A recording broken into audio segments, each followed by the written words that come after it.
Ngomong-ngomong soal buku resep Apicius yang berjudul De Re Coquinaria, ada satu hidangan nih yang dulunya jadi primadona bagi semua kalangan di Roma, mulai dari bangsawan sampai rakyat jelata. Tapi sekarang, banyak sejarawan makanan justru mengejeknya sebagai karya warisan kuliner barat. Hidangan ini dulunya sering banget dijual di toko-toko makanan siap saji Roma kuno, sampai-sampai dijuluki sebagai fast food dunia klasik alias nenek moyangnya burger. Namanya adalah Isichia Aumentata atau perkedel daging Roma.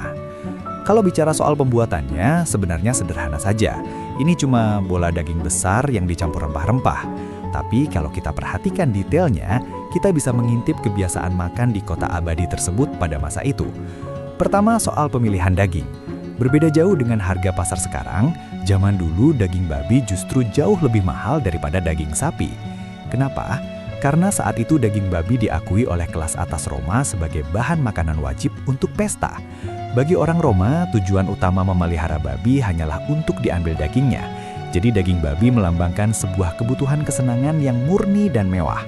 Sebaliknya, daging sapi biasanya berasal dari sapi tua yang sudah pensiun membajak sawah atau menarik gerobak.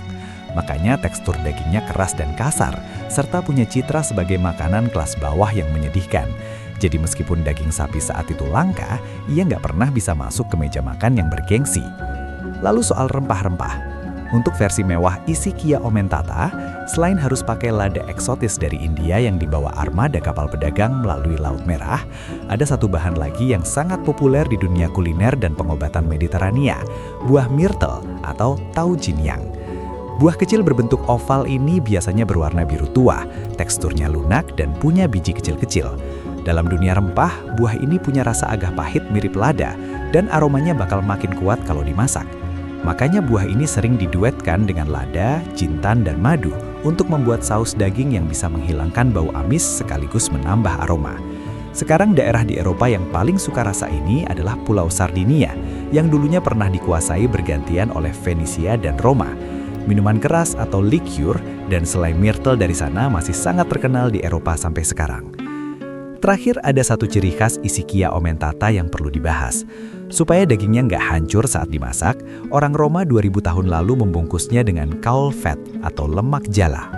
Lemak jala ini adalah lapisan lemak berbentuk jaring yang ada di antara perut dan diafragma babi. Teksturnya setipis sayap jangkrik, tapi kalau dibentangkan, bentuknya seperti rendah pada rok wanita yang rumit. Di negara Cina, bahan ini juga jadi kunci dalam masakan tradisional kelas atas. Fungsinya adalah membungkus bahan makanan rapat supaya sari dagingnya terkunci dan rasanya makin mantap. Dan yang paling unik, karena Isichia Aumentata aslinya pakai daging tanpa lemak, lemak jala ini akan meleleh dengan sendirinya setelah dipanaskan lama. Jadi saat dagingnya matang, lemak yang tadinya cuma pembungkus itu sudah meresap ke dalam daging. Sekali dayung, dua pulau terampaui. Benar-benar mengagumkan. Orang Roma kuno ternyata punya teknik memasak yang sangat kreatif dan jenius. Dalam sejarah kuliner Roma, sosis Lucanica bisa dibilang adalah karakter tingkat superstar. Dulu sosis ini dibawa para prajurit ke medan perang sebagai bekal lezat saat memperluas wilayah Roma, tapi juga jadi teman minum yang asyik di pesta-pesta bangsawan. Bahkan ini adalah nenek moyang dari banyak sosis di Italia, Portugal, dan seluruh wilayah Mediterania saat ini.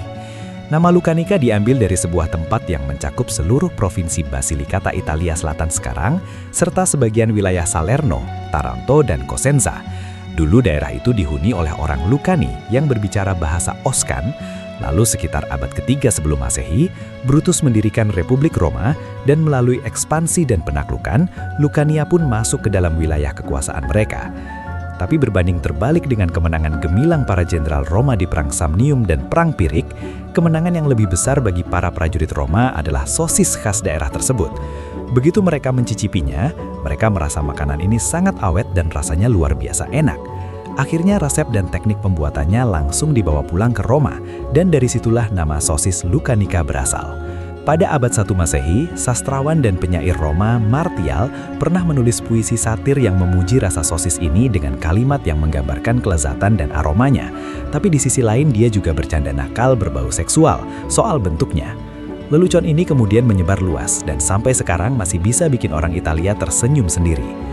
Dalam proses pembuatannya, sebenarnya bagian manapun bisa dijadikan isian, tapi untuk kulitnya biasanya hanya pakai usus babi. Karena usus babi punya elastisitas paling kuat, jadi bisa diisi lebih banyak daging supaya sosisnya terlihat montok. Untuk bumbunya, baik rakyat jelata maupun bangsawan sama-sama menggunakan tanaman herbal seperti rue atau yunxiang dan peterseli. Bedanya versi kelas atas akan ditambah lada, kacang pinus, dan garum. Ini adalah trias bumbu yang dipakai kelas atas Roma di hampir semua masakan mereka. Setelah selesai diisi, orang Roma akan melingkarkannya, lalu ditaruh di atas tempat pengasapan untuk proses pengasapan dingin dalam waktu lama dengan suhu rendah. Produk akhirnya bisa digoreng, dipanggang, direbus, atau dijadikan tambahan masakan. Rasanya yang klasik membuat orang Italia di Basilicata sekarang masih bangga bilang kalau sosis yang mereka makan masih punya rasa Roma warisan 2000 tahun lalu.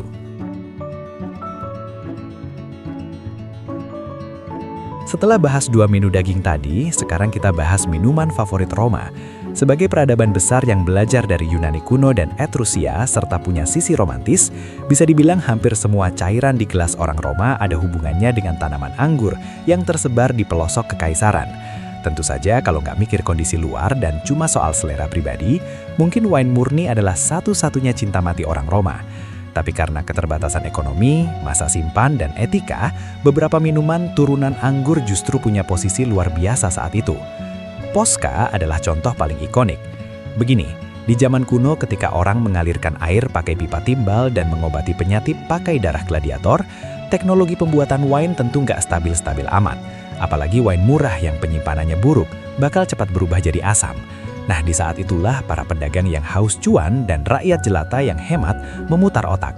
Akhirnya mereka menemukan cara mencampur anggur asam itu dengan air, jadilah Posca generasi pertama. Minuman anggur asam ini rasanya segar, tapi kadar alkoholnya sama dengan harganya sangat rendah sampai hampir bisa diabaikan. Seiring waktu, resep Posca terus berubah.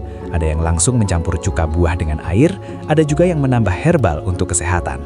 Intinya Posca itu seperti air soda zaman Roma, siapapun bisa mencampur apa saja sesuai selera mereka. Tapi aplikasi terbesarnya ada di militer Roma. Karena prajurit yang sedang berperang nggak boleh mabuk, sementara sumber air di alam liar seringkali nggak aman, maka Posca yang murah meriah ini jadi jatah logistik standar saat bermarsil dan bertempur. Versi militer biasanya ditambah garam ekstra yang sangat membantu memulihkan tenaga prajurit.